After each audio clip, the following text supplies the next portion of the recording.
Hey, how's it going everyone? It's Kevin from Balls to You, and as the title of this video suggests, we're going to be talking about raising humidity within your snake room or within your snake racks. Humidity is a major key regarding ball pythons, simply because not only to do with their health and well-being, but also it is vital when trying to get your males to lock with the females. I've recently found out, or say recently, I've been trying a few things, and there's a few wicked techniques that I've got that I'm going to try and pass on to you guys, which hopefully will help you guys raise the humidity within your snake room. Okay guys, so if you like the video, please give it a thumbs up. If you feel like you want to add a comment, please feel free to put some comments down below. Your feedback is always important, guys. So without further ado, let's get into it, and I'll see you guys on the other side. Everyone, again, like I just said before, this is all about raising humidity within your snake room. Let's talk about humidity in general. Humidity for the ball pythons, I tend to find, is best at between 60 and 75%.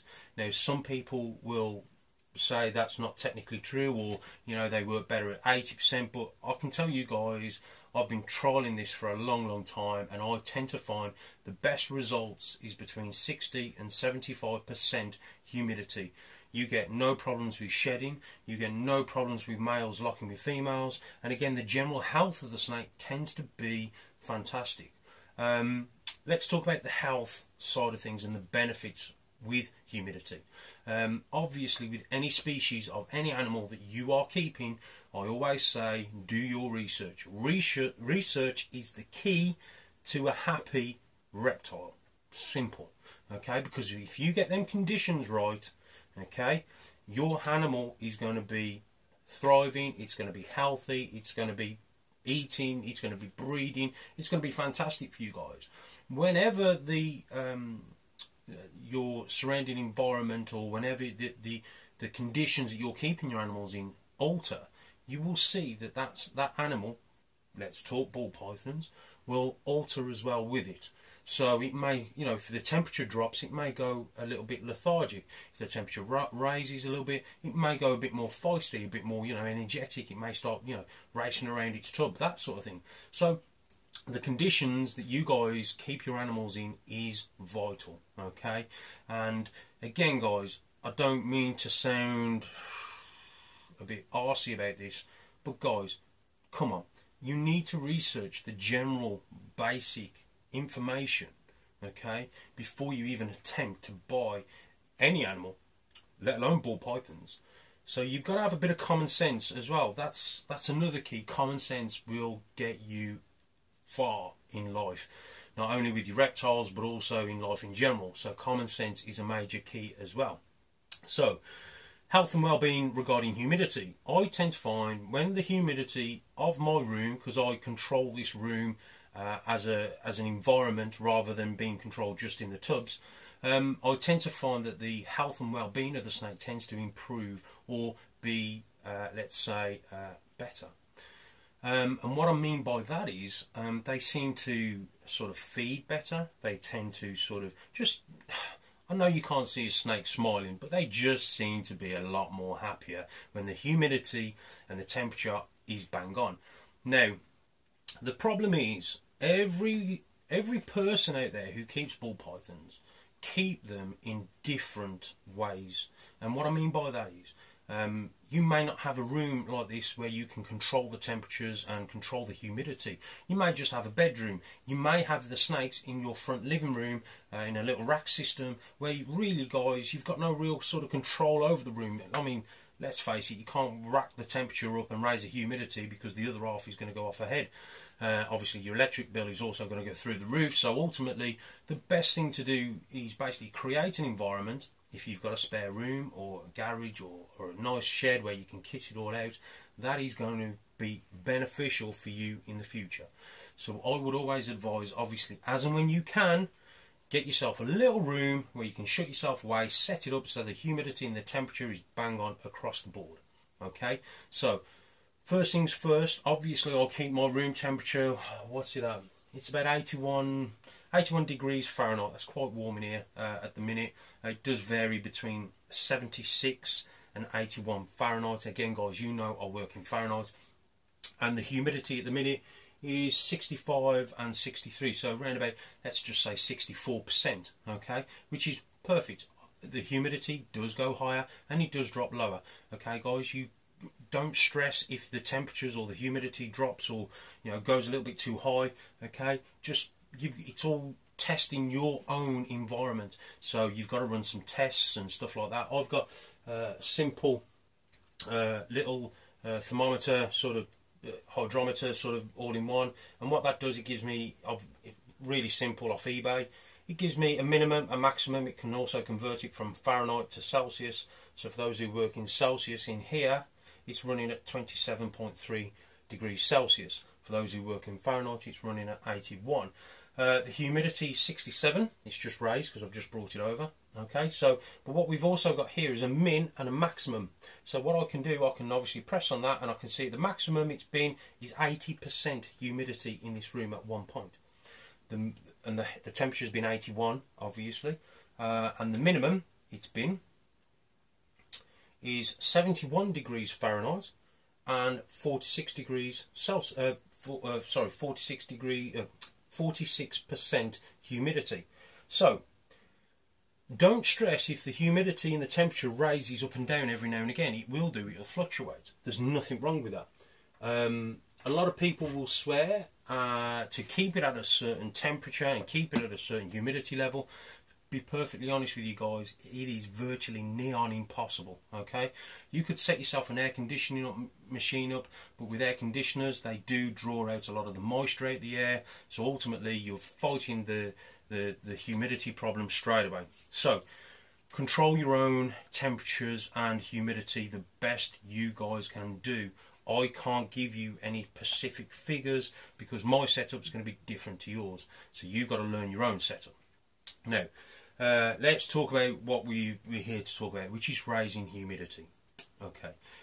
As I've said before, raising humidity is important for the health and well-being of the snake. If you raise it too much, or if they are in damp, dirty conditions, and we're not talking a little bit of moisture, we're talking heavy amounts of moisture, obviously that builds up room for bacteria to build up, which can obviously then create problems within your snake.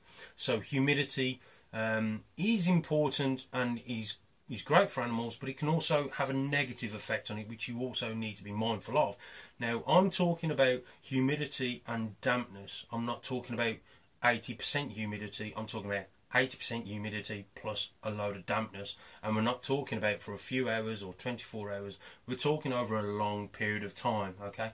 And again, I'm not saying for months and years. I'm just saying if you keep an animal in those type of conditions when it's not meant to be, then obviously it's going to have health issues, okay.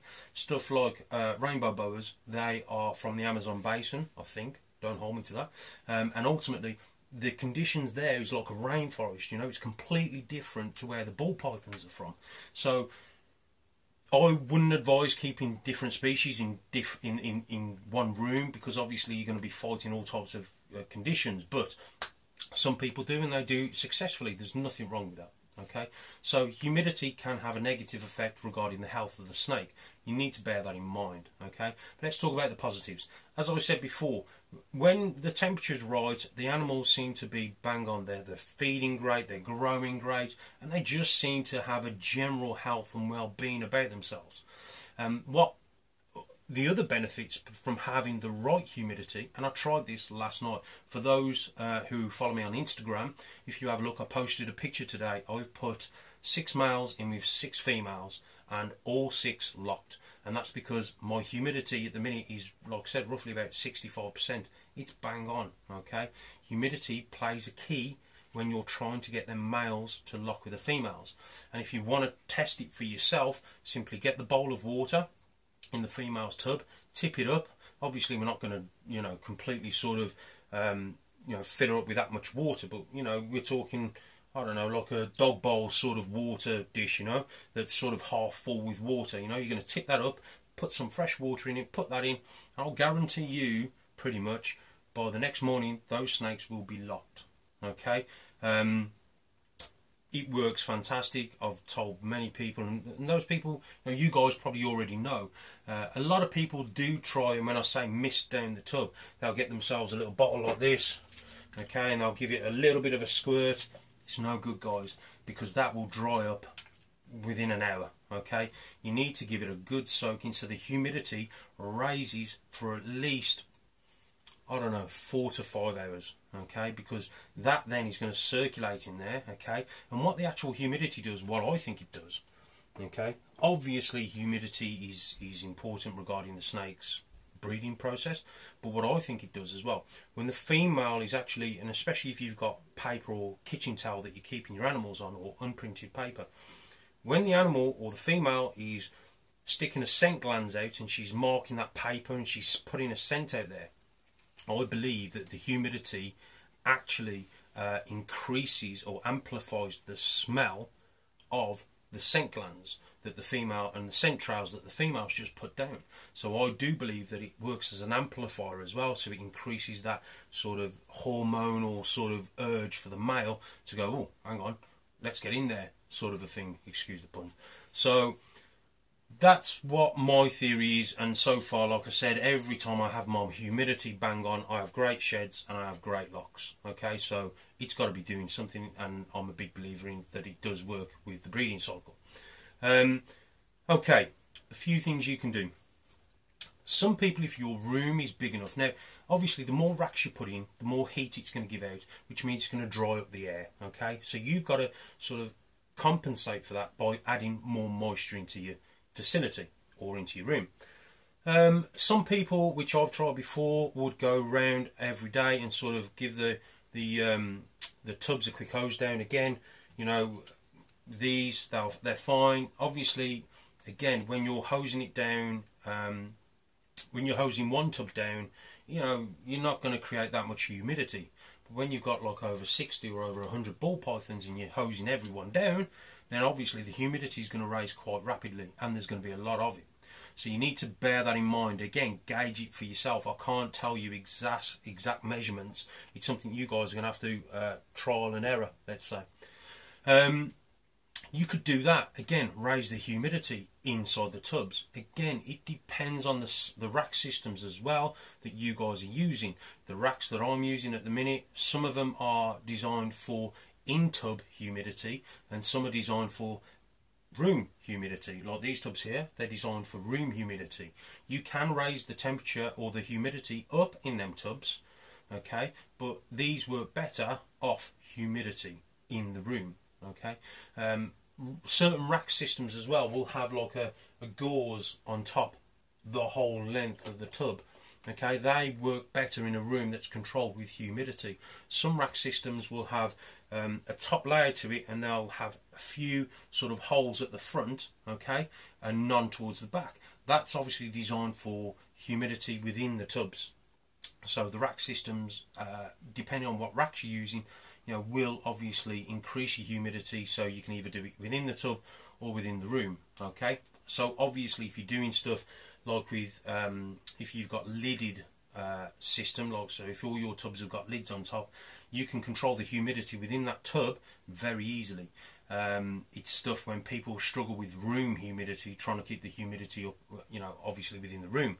So a few ideas. Okay, if your room's big enough, some people put plants, living plants, tropical plants, and that tends to work, and I'm not knocking them, that seems to work fine. When space is a problem, unfortunately you don't have that luxury of adding like a nice little palm tree or something, you know. I'm no plant person, so I haven't got a clue, unfortunately. So yeah, so you can add some living plants, some tropical plants, and that will obviously help, because you're adding water into the soil, which is acting as almost like a bucket of water, if you like, because it's holding humidity. If you guys are using substrates, you're using like cocoa mulch or other various raw material substrate, they will tend to hold humidity very well as well. Again, you can do that within the tub. That's not going to be a problem. But for those who want to control humidity within your room, simple thing I've tried, which worked for a little bit, but it was a bit of a, not a pain to keep doing, but it was more of, for the benefits that I wasn't getting from it, and the benefits I was getting from it, and the benefits I wasn't getting from it, it really wasn't worth my time. Now, what you can do, you can take one of your empty tubs, okay, you can fill that up with water if you like. Obviously put that back in your rack, and the heat mat will heat that up and eventually will dry out all the water, hence causing humidity, which does work. But like I said, it wasn't getting my room humid enough. Okay, it does work, but just wasn't there enough. With the system that I've got now, the room gets up to humidity fast. So if you're opening and closing the door, you're losing the heat and the humidity. With the system that I've got now, works really well, and I will get into that. But you can basically fill this up with a little bit of water and let the heat mat sort of heat it up gently, and it disperses that way and create humidity that way. That works. The other thing you can do with an empty spare tub, excuse me, is you could fill it up with some cocoa mulch or fibrous bedding, and again, spray that down quite heavily, damp it up, put that back into your rack, and it'll work the same way. The other thing that you can use, which I've also tried, is stuff like vermiculite, or you know, your stuff for your egg boxes that you're incubating your eggs in. That works really well as well. Again, fill it up, hose it down, leave it, you know, every couple of days, whatever, hose it down. Again, it works fantastic. It just wasn't enough for what I needed. But there's a nice little simple method that you can use. The only downside to that is obviously you've got to allow spare tubs to be taken up with the humidity substrate that you've got in there. And the other downside is that only works really when you've got a rack system which has got a full length of gauze. Okay, it doesn't work with front vented rack systems. It only works really well when you've got a rack system which is fully vented from front to back. And for those who don't know what I mean, if you get on some of the rack builders websites, they'll give you an option of where you want your ventilation vents. Some of them do them full length, some of them do them partially, but again, get on their website, have a look, and you'll understand and you'll know what I mean. So that only works well in certain circumstances. Now, other methods. You could come in, and if you've got a certain area, let's say if you've got a garage or something along them lines, where you could hose down the floor, that works well. Obviously the only problem with that is if it's a bedroom, I don't suggest you start hosing down your mum or dad's bedroom sort of floor, you know, because you're going to create problems. But if you've got a garage with a cemented floor, a concrete floor, and it's tiled, or you've got lino down, whatever, give it a try. Okay, it does work. I've tried it. It does work. Again, it dries really quick, so you're having to do it regular, and it's a bit of a pain. So again, works, but not to the best. Okay, a few other tricks you can try: drying your washing in your reptile room. Now, a lot of people think, what? Think about it. You've got some wet washing you need to dry. It's nice and warm in your reptile room. So why don't you combine the two and use your wet washing on an airer or on a washing line, whatever, in your reptile room. That way, the humidity is going to dry, the humidity is going to increase, and your clothes are going to dry. So it's a bit of a, you know, greener sort of killing two birds with one stone, if you like. Okay, so that may work. So it's something that you may sort of want to try. The method that I use a humidifier. Now, I've been trying it now for the past few weeks, and it's been working fantastic. I can fill it up with water. I use distilled water, or bottled mineral water. Okay, I don't use water direct out the tap, simply because of it being hot. For those who don't realise, but a hard water, which is normally sort of, it's just, I don't know how to explain. It's just not. It creates limescale. Okay, hard water creates limescale. So with your humidifiers, they work better with either distilled water or mineral water. If you use water out the tap that's hard water, you will get like almost like limescale sort of over the tubs and stuff. But by doing it the other way, you don't get that effect. So a humidifier works fantastic. And what you can do, you fill it up. I've got a 5 litre one. You fill it up, and basically how it works is You set it to what humidity you want the room, and it keeps it at that humidity for you. Now obviously the water will decrease, so you will have to top that up, but it is fantastic for getting the humidity up to where you want it to be in a short period of time. Yes, you plug it into the mains, so yes, it does use a little bit of electric, but for the price comparison and all that of you doing this and doing that, I find the humidifiers work fantastic. We're not talking dehumidifiers, we're talking humidifiers, and you can find them on eBay and various places like that. The one I'm using, they do come in like 2.5 litres, 3 litres. My advice would be to go for the biggest one possible. Go for a 5 litre capacity if you can. Maplin, for those who are in the UK, Maplin sell them, and they are on eBay. They're around about £45–50. Okay, now I've got one on. I'm going to try and lift it up without causing too much damage and hassle, so just bear with me. Okay. Not sure if you guys can see this, but this is giving off cold mist. Okay, now basically all you do is fill this up here. It's got a preset on there that you can set to whatever you want. You can either make the mist more or less, like so. And again, you can set the humidity so that when it gets up to that humidity level, okay, it will stop and it will just give you what you need. Okay, so these are, sorry guys, these are absolutely fantastic. Again, they won't burn you, it's cold mist. It's actually quite refreshing. Okay, these work fantastic. Again, Maplin doing really well. This is a Maplin, the one from Maplin itself. You can set it, I think you can do a timer and stuff and what have you, but and it also switches off when you run out of water, so you haven't got to worry about sort of causing any problems that way. So far so good, it's working really well. Like I said, the humidity's up at 65 on average, and again I can raise it by just adjusting this, and obviously it'll throw more mist and humidity into the air. These I find are the best way forward for creating humidity. Obviously in the summer you can switch them off because you don't really need them, but during the winter when you're getting, obviously the cold creates dry air conditions, these work fantastic by putting the moisture back into the air. Okay guys, so I hope you can see that. I hope you see what I'm showing you, and that I find is going to be your best answer for raising the humidity within your room. But by all means, if you don't want to go out and buy one of these, you can obviously try those little tips and hints that I've gave you.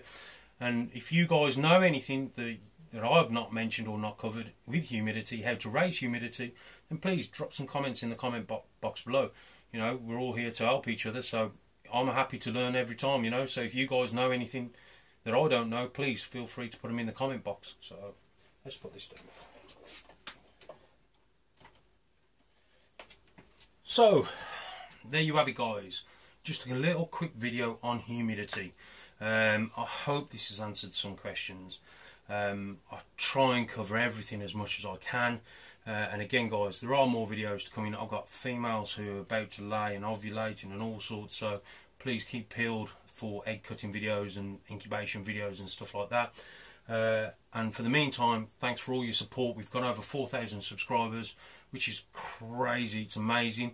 My Instagram's also blowing up for you guys. I'm not on Facebook, but I am on Instagram. So if you want to get over on Instagram, you'll see some daily or every other day pictures of stuff that I'm posting. I hope you find it all helpful and useful. Okay, but for now, hope you guys are all okay. Thanks for all your support. Thank you again for all my subscribers. And again, hope you're all okay and having fun. And I'll speak to you guys soon. Take care.